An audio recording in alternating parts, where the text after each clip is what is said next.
Cześć, cześć, witam wszystkich bardzo serdecznie. Ja jestem Ania, a dzisiaj pokażę Wam, jak zrobić taki top, sweter, bluzaczkę, może nawet cardigan. Ja głównie będę skupiała się na tym, żeby pokazać Wam, jak wykonać taki wzór. Już Wam tutaj pokazuję w przybliżeniu. Uważam, że jest cudowny. Dlatego chciałabym usłyszeć od Was w komentarzach, czy planujecie zrobić taki sweter, a jeśli tak, to oczywiście koniecznie napiszcie mi, w jakim kolorze byście sobie go zrobili, jaki jest Wasz ulubiony kolor.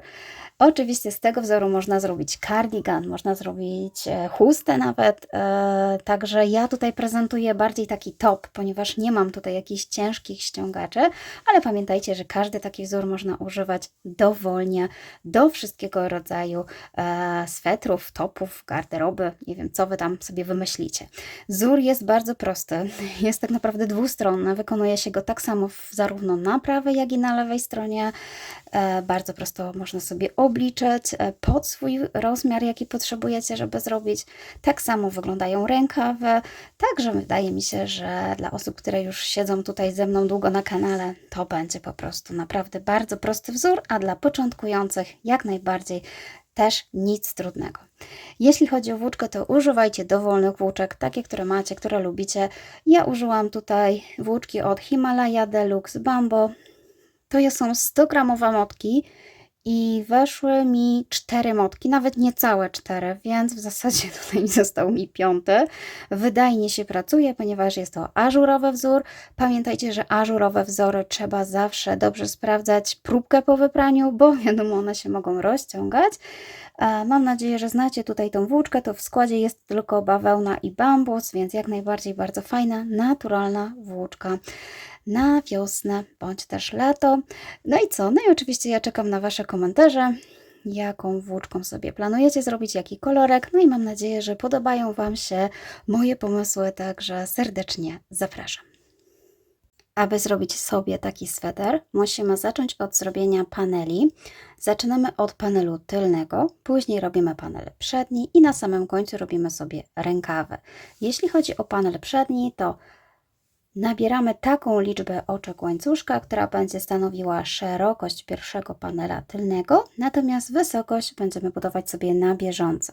Oczywiście ja Wam za chwilę podam, jaka to musi być liczba oczek. Na początek tylko chciałabym Wam powiedzieć o konstrukcji tego swetra.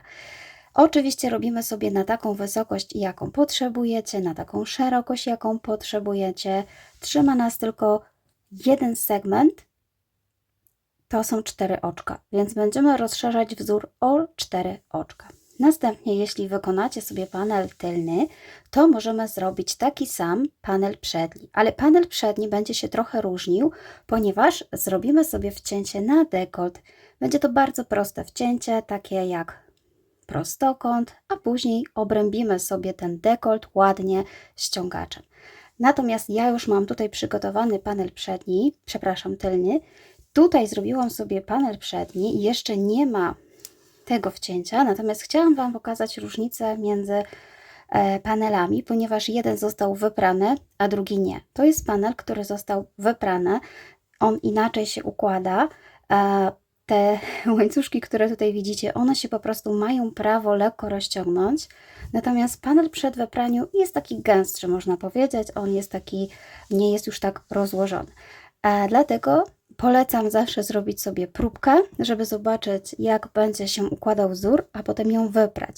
Bądź jeżeli robicie tak jak ja, zawsze wypieszcie pierwszy panel, żeby zobaczyć, na jaką wysokość Wam się rozszerzy, bo na pewno Wam się rozszerzy, ponieważ robimy ażurowy wzór, a one się po prostu muszą ułożyć, tak jak zobaczcie, ja też tutaj naciągam, więc szerokość w miarę zostaje mi taka sama, jak sobie założyłam 50 cm, natomiast tutaj właśnie wysokość może ulec zmianie, dlatego najlepiej, jeśli nie macie pewności dokąd robić, na przykład planujecie sweterek na 55 cm długości, to zróbcie sobie na 50, wypieszcie i sprawdźcie, bo może się okazać, że te 5 cm właśnie się rozszerzył. I ja tak mniej więcej właśnie zrobiłam, czyli pierwszy panel jest wyprany, drugi nie. Potem oczywiście będziemy sobie liczyć już rzędy, żebyśmy wiedzieli, ile takich rzędów dokładnie musimy zrobić.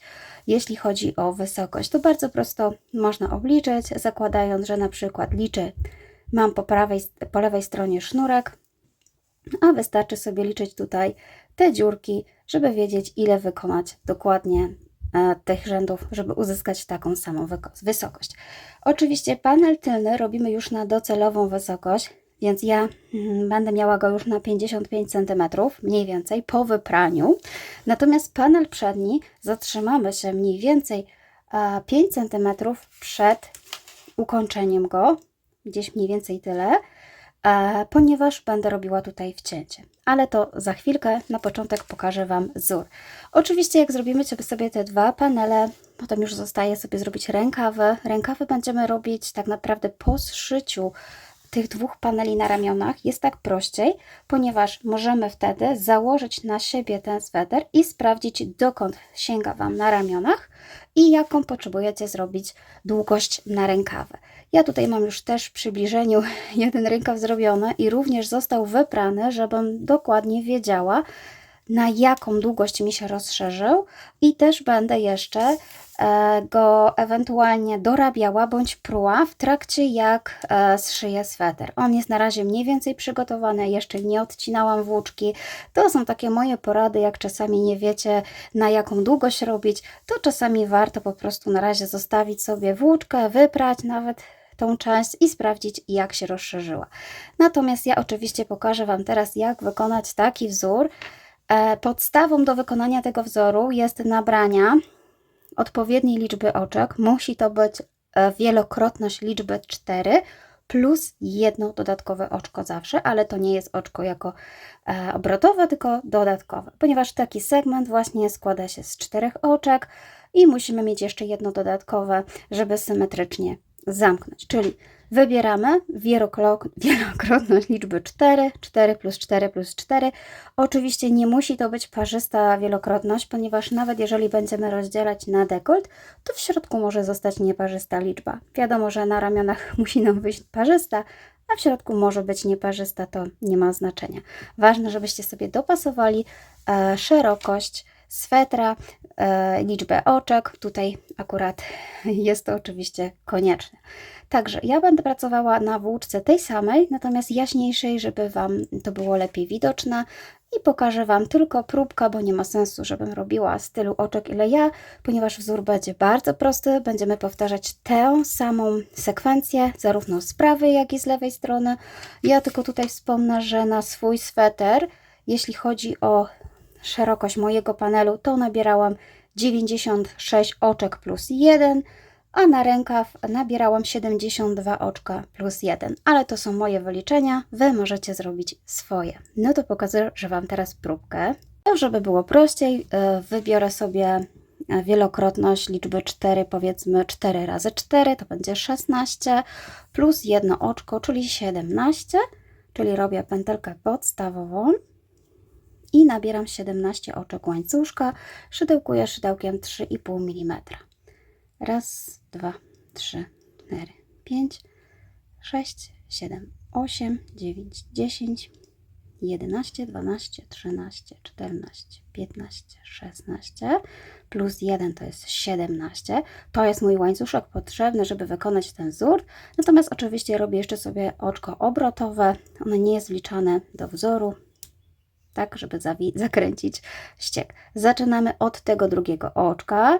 Odwracam łańcuszek na drugą stronę, żeby widzieć te tylne pętelki i tutaj początkowy rząd przerabiamy półsłupkami, czyli raz, zaznaczam sobie pętelkę początkową, żeby mi się nie zgubiła i obrabiam do końca rzędu, wbijając szydełko w tą tylną pętelkę zwykłymi półsłupkami.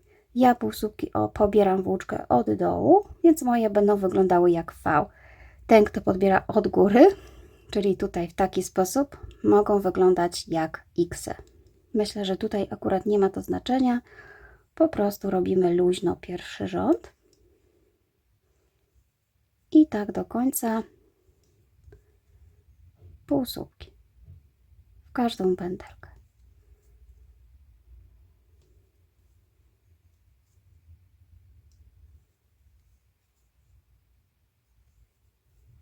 Jeszcze mam dosłownie kilka. Na tym łańcuszku się na początku trudniej robi, ale już tutaj zrobimy do końca i mamy raz. I tu jest oczywiście ostatnia pętelka i 2. Tak, zawsze robię sobie tutaj oczko do góry, odwracam robótkę. I teraz pokażę Wam wzór, który będziemy używać cały czas, zarówno wykonując go z prawej i z lewej strony, tylko na początku oczywiście musimy go usadzić na tym pierwszym rzędzie, więc musimy odliczyć trochę oczek, a potem już będzie łatwizna. Na początek będziemy zawsze robić półsłupek nawijany, czyli nabieram włóczkę od dołu, wkładam szydełko w pierwsze oczko tutaj, przeciągam, mam 3 pętelki, pobieram i przekładam przez wszystkie 3. Pamiętajcie, że to jest początek, on będzie się różnił od całego wzoru. Zawsze na początku i na końcu będziemy robić półsłupek nawijany. Za chwilkę Wam powiem dlaczego. No teraz przechodzimy już do wzoru. Teraz robimy 3 oczka łańcuszka. Raz, 2, 3. Pomijamy kolejne 3 oczka, czyli to jest zajęte. Raz, 2, 3. Pomijamy te 3. Wbijamy się w 4 oczko, tutaj, w całe oczko łańcuszka i robimy półsłupek. I znowu ja robię półsłupek od dołu. Pamiętajcie, że on inaczej wygląda. Tak? I jeszcze raz w tym samym miejscu, czyli dokładnie w tym samym oczku robię półsłupek, słupek. Tak, słupek. Półsłupki nawijane będą tylko na początku i na końcu, a tutaj będzie półsłupek i słupek. Czyli słupek wykonujemy w taki sposób, że pobieram włóczko, przekładam przez 2 pętelki, pobieram i przez 2. I to jest wszystko w jednym oczku. I teraz znowu raz, 2, 3 oczka łańcuszka. Tu też pomijam 3, raz, 2, 3. W 4 bijam się, przerabiam półsłupek i jeszcze raz w tym samym oczku przerabiam słupek. Czyli raz, 2, raz, 2, 3. Raz, 2, 3 odliczam, pomijam, przerabiam tutaj półsłupek w tym oczku i znowu w tym samym oczku przerabiam słupek. I znowu raz, 2, 3 oczka łańcuszka i na końcu powinny Wam zostać 4 oczka łańcuszka, czyli tak 3 pomijamy i w tym ostatnim robimy półsłupek nawijany. Tylko, tak jak wspominałam, to jest taka zmiana wzoru, że na końcu będą półsłupki nawijane. To poniekąd wynika z różnicy wysokości, którą robimy tutaj, żeby ładnie się układały panele. Zauważyłam, że lepiej jak mam na końcu półsłupek, wtedy się ładnie końcówka układa, nie marszczy, nie napręża, więc mi się ten sposób sprawdził, dlatego ja tutaj sobie robię półsłupek nawijany. No i teraz słuchajcie, już będziemy pracować tak samo tam i z powrotem, ten sam wzór, tylko nie musimy odliczać już, pomijać 3 oczek łańcuszka, ponieważ będziemy się wbijać gdzie indziej. Tak naprawdę zawsze będziemy się wbijać w miejscu, gdzie jest tutaj ten słupak, tylko jak go odwrócimy, to będzie trochę inaczej tutaj wyglądał. Tu jest taka właśnie wielka przestrzeń, czyli tu widzicie to miejsce, gdzie był od tej strony półsłupek, miał taką zawsze tutaj z tyłu pętelkę, a my będziemy się teraz zbijać w tą. No i za chwilkę Wam to pokażę, jak to będzie wyglądało, czyli tak, robimy oczko łańcuszka, znowu na górę, robię luźne i teraz tutaj w tym pierwszym zawsze robimy sobie półsłupek nawijany, czyli wyszukujemy tego pierwszego oczka. Ono jest takie luźne, więc może tutaj przebijamy się przez całe oczko, z tyłu jest pętelka i przerabiam półsłupek nawijany. Znowu raz, 2, 3 oczka łańcuszka i tak jak wspominałam, ja specjalnie tutaj rozszerzam, żeby pokazać Wam, w którym miejscu się wbijam, a wbijam się właśnie luźno tutaj w tą największą dziurę i tutaj robię półsłupek i słupek w tym samym oczku. Raz, 2 i znowu raz, 2, 3 i znowu zobaczcie, szukam tej przestrzeni tutaj, ona się tutaj pojawia. Jak sobie spojrzycie z tyłu, to jest dosłownie oczko, w którym robiliśmy tak naprawdę wcześniej słupek w poprzednim rzędzie. I znowu półsłupek i słupek w tym samym oczku. Raz, 2, 3, słupek, znowu półsłupek oczywiście i słupek. Zawsze będzie kolejność taka sama. Najpierw stawiamy półsłupek, a później słupek. Zawsze.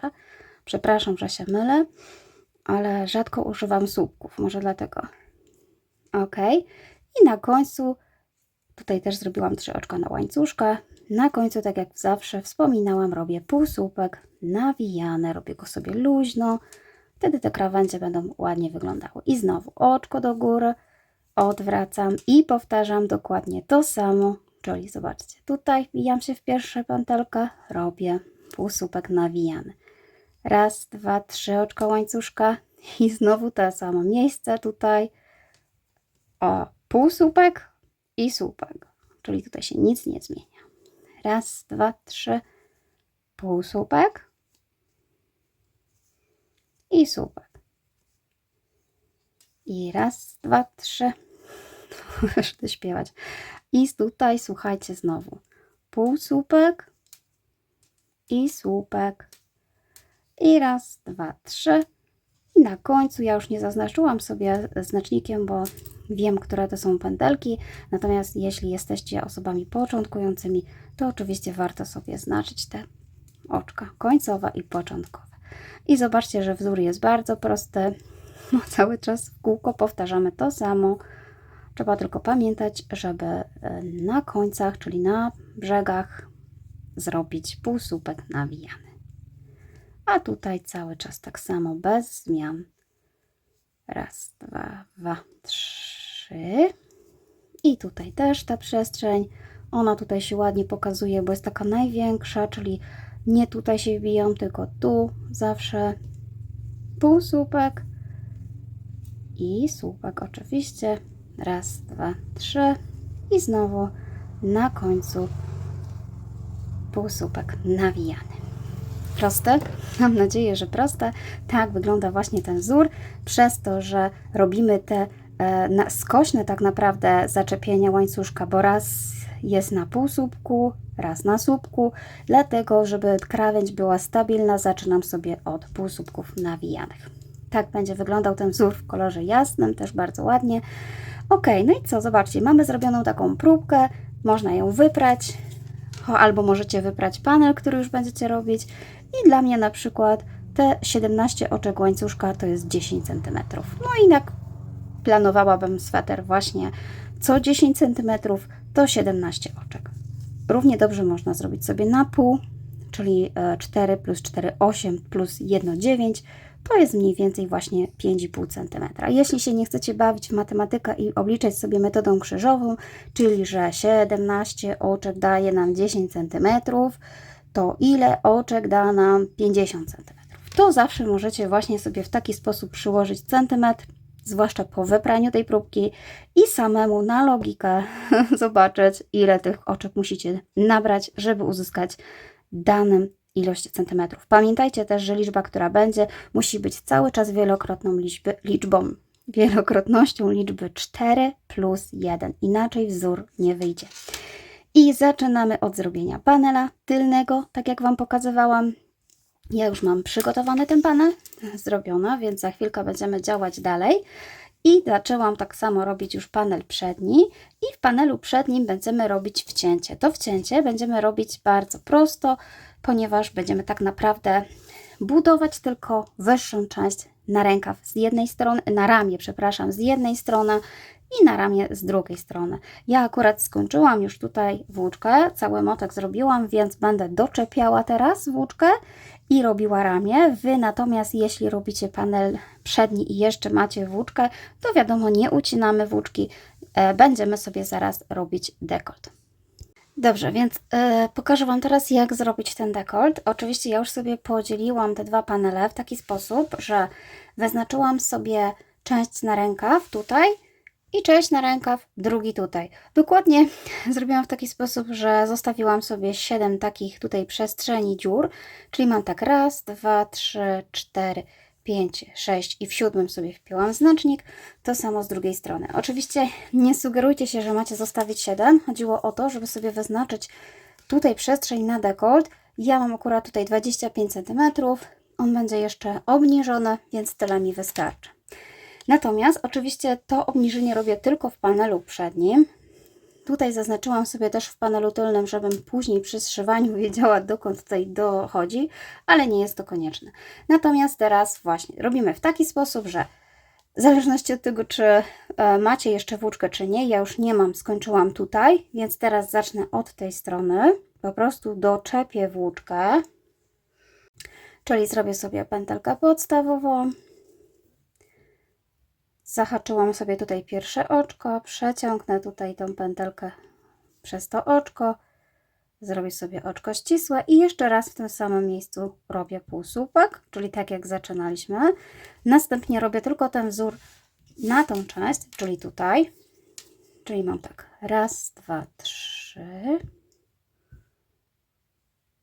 trzy, półsłupek, słupek, raz, dwa, trzy, półsłupek, słupek, raz, dwa, trzy, półsłupek, słupek, raz, dwa, trzy, półsłupek, słupek, raz, dwa, trzy, półsłupek, słupek, raz, dwa, trzy, półsłupek i słupek. To jest dokładnie raz, dwa, trzy, cztery, pięć, szósta dziurka, więc w siódmej zakończę tutaj. Tak naprawdę będę teraz zamiast robiła półsłupka i słupka, po prostu zakończę tutaj półsłupkiem nawijanym w taki sposób. I teraz buduję dalej, czyli zawracam, teraz już tutaj po prostu stawiam za każdym razem półsłupek, a tutaj wzór idzie bez zmian. I teraz muszę nadbudować dokładnie tyle samo, ile mi brakuje rzędów tutaj w panelu tylnym. Ja wyznaczyłam sobie, że dosłownie raz, dwa, trzy tutaj takie przestrzenie, to jest powiedzmy 3, bo to chyba było nie całkiem, ale raczej 3. Te dziurki stanowią mi tą część na nadbudowanie tego rękawa. Natomiast drugi rękaw, żeby zrobić, musicie również zacząć z tej samej strony, czyli ja już się tutaj oddalę. Czyli jeżeli wpinałam znacznik, jeżeli zaczepiałam włóczko, żeby pracować z tej strony, to oczywiście teraz muszę też wpiąć tutaj, zaczepić włóczkę i zaczepię dosłownie w tym miejscu, dokładnie tak samo. Też zrobię sobie półsłupek nawijane, dosłownie to samo co tutaj, zrobię 3 oczka łańcuszka i dalej tak samo, na taką samą wysokość, zarówno jedna część, jak i druga. To będzie naprawdę bardzo proste zrobienie takiego wcięcia pod dekolt, ponieważ my zrobimy go na prosto, a dzięki temu, że sobie ładnie obrąbimy dekolt, wyjdzie tak, jak już widzieliście. Więc tak, tego już nie będę Wam pokazywać, ponieważ wzór umiecie robić. Chodzi tylko o to, żeby wybudować krótkie, małe części na rękaw, zarówno z jednej, jak i z drugiej strony.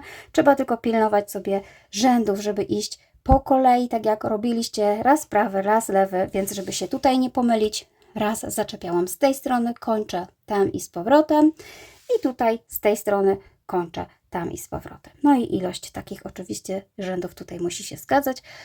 Oczywiście pamiętajcie, że z jednej strony będą widoczne tutaj dwa takie podwójne łańcuszki, a z drugiej jedna. Więc ja, żeby rozpoznać, która strona jest prawa, a która lewa, to oczywiście robię w taki sposób, że mam położone 2 panele sznureczki tutaj, a wiadomo, że przy zszywaniu tak naprawdę nie będzie aż takiej wielkiej różnicy, ponieważ wzór jest dwustronny, może się właśnie nie zgadzać tylko ułożenia tutaj tych łańcuszków.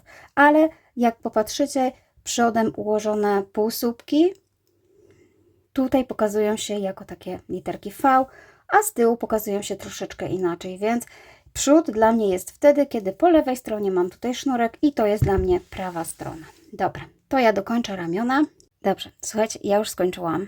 Mam zrobione tutaj 2 ramionczka, tak to u mnie wyszło, na taką samą długość i oczywiście w następnej kolejności przyczepiamy sobie, zszywamy sobie ten sweter na początku tutaj na ramionczkach. Ja już tą część tutaj zszyłam. Pokażę Wam tak szybciutko, jak ja to robię. Natomiast oczywiście technika jest dowolna, możecie sobie wybrać taką, która Wam jest wygodniejsza. Mam zaczepione mniej więcej właśnie już w tych punktach, gdzie oczywiście będę zarówno panel lewy, jak i panel prawy zszywała. Pamiętajcie, żeby sobie ułożyć na lewej stronie, chociaż one są takie same, to ja, tak jak wcześniej Wam wspominałam, na lewej stronie po prostu mam ten dolny pasek półsłupków i w taki sposób traktuję lewą stronę. Bijam sobie tutaj na szydełko początkowe oczko z tej strony, początkowe oczko z tej strony. Robię pętelkę podstawową, przeciągam i robię oczko ścisłe. Ja tutaj używam mniejszego szydełka, 3 mm, żeby mi się lepiej zszywało. I co? I teraz tak naprawdę będę pobierała po prostu po kolei te oczka, które mam z jednej, jak i z drugiej strony. One oczywiście nie będą się tak łatwo nabierały, bo tu jest łańcuszek, więc po prostu wbijam w środek tego oczka, zaczepiam o dowolną pętelkę i zszywam oczkami ścisłymi. Oczywiście też może nie wyjść 1 do 1, jedno oczko do jednego, nie liczę tutaj tych oczek. Jedynie co się sugeruje, to żeby oczywiście nałożyły się na siebie tutaj te przestrzenie, żeby ładnie to równo wyglądało z każdej strony. I tutaj po prostu w taki sposób zszywam. Pokazuję Wam tutaj to zszywanie, ponieważ tak samo będę wszywała rękaw, dokładnie tą samą metodą. Więc żeby tutaj było jasne, jak zszyć, to po prostu Wam tutaj szybciutko pokażę. Natomiast w dalszej części pokażę Wam po prostu, co robimy po zszywaniu tego rękawa. Tutaj jeszcze sobie zahaczę. No i to jeśli chodzi o zszywanie, to po prostu będzie mniej więcej tak wyglądało. Także myślę, że tutaj bardzo mało widoczne szycie. Czyli tak. Jak zszyjecie sobie już 2 ramiona, możecie zabrać się za tworzenie rękawa. Ja ten, przepraszam, rękaw mam już zrobiony, więc już mogę po prostu pokazać, jak to u mnie wygląda. Jeśli nałożycie na siebie tą bluzeczkę, ten sweterek, to będziecie wiedzieć mniej więcej, jaka długość będzie rękawa, dokąd Wam sięga tutaj ta część na ramionach. I oczywiście rękaw też zaczynamy, budujemy go sobie tutaj od dołu, dokładnie w taki sam sposób, tylko po prostu mniejsza liczba paneli i w pewnym momencie, jak już będziecie mieć zrobione, można cały czas przykładać i patrzeć, czy taka długość Wam odpowiada. Tylko pamiętajcie, że tak jak wspominałam wcześniej, te panele się wyciągają, wydłużają, tak? Ponieważ jest wzór ażurowy. Ja po wypraniu musiałam spróć 3 rzędy, bo okazał się rękaw za długi. Ale lepiej spróć, niż jakby mieć ten długi rękaw. I teraz, jeśli chodzi o regułę wszywania rękawa, to tak jak zobaczycie u mnie, na początek trzeba sobie po prostu podzielić rękaw na pół. Ja akurat mam parzystą liczbę tych dziurek, tych tutaj, więc ja mam ich 18, więc dla mnie po połowie wychodzi na środku, czyli po 9 takich przestrzeni. Raz, 2, 3, 4, 5, 6, 7, 8, 9 i znowu tu jest środek. Raz, 2, 3, 4, 5, 6, 7, 8, 9. Może się oczywiście Wam zdarzyć, że macie nie 18, tylko 19, wtedy ta środkowa część, środkowy panel, to jest miejsce, w którym przyczepiacie tutaj tą rękaw przy łączeniu. Ponieważ ja mam porówno, to dla mnie łączenie wyszło na środku tutaj łączenia tych rękawów, a potem 9 takich segmentów, co miałam tutaj, przymocowałam sobie do jednego panela, zachowując oczywiście też ten sam odstęp zarówno z tej strony, jak i z tej. I tutaj również mam 9 takich przestrzeni. Raz, 2, 3, 4, 5, 6, 7, 8, 9. Uznałam, że te 9 kratek będzie mniej więcej na tej samej długości, co 9 tutaj tych i u mnie się to ładnie pokryło, ładnie się to wszyło i w taki sposób, zaczynając od jednej strony, wybierałam dowolne pętelki, oczkami ścisłymi pomalutku wszywałam sobie rękaw. I tak będziecie również musieli sobie wszyć z 2 stron. Ja już tego nie będę pokazywać, bo moje filmy bardzo często zawierają tę część, więc nie chcę przedłużać tym razem tego filmu. Kto mnie ogląda, to wie, że bardzo często to pokazuję, tym razem tylko tłumaczę. Jeśli wszyjecie już rękaw, wszyjecie wszystko tak naprawdę, to dopiero potem możemy zacząć zszywać boki tego swetra. I ja sobie tutaj tak właśnie rozłożę, żeby Wam to pokazać. Czyli tu będę miała rękaw. Też oczywiście wszystko jest na lewej stronie. I tutaj muszę jeszcze złożyć ze sobą 2 panele. I potem właśnie na samym końcu łączymy sobie te panele razem ze sobą. I potem rękaw. To również będę w taki sam sposób zszywała, jak Wam pokazywałam na ramionach. Pobieram dowolne pętelki i tworzę sobie po prostu wzór oczkami ścisłymi. Tak, żeby tutaj ładnie się wszystko zeszło.